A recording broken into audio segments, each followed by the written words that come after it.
اے نبی، کیا تمہارے پاس ابراہیم کے معزز مہمانوں کی خبر پہنچی ہے؟ جب وہ ان کے پاس آئے تو سلام کہا، انہوں نے بھی جواب میں سلام کہا۔ دیکھا تو ایسے لوگ کہ نہ جان نہ پہچان۔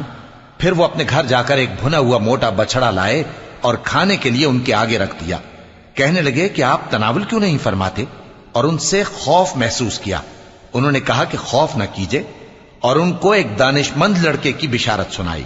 تو ابراہیم کی بیوی چلاتی آئیں اور اپنا منہ پیٹ کر کہنے لگیں کہ ایک تو میں بڑھیا، اوپر سے بانجھ۔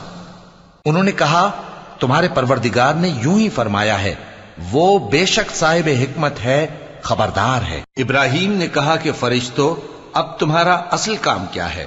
انہوں نے کہا کہ ہم گناہگاروں کی طرف بھیجے گئے ہیں تاکہ ان پر گارے کی پتھریاں برسائیں جن پر حد سے بڑھ جانے والوں کے لیے تمہارے پروردگار کے ہاں سے نشان کر دیے گئے ہیں۔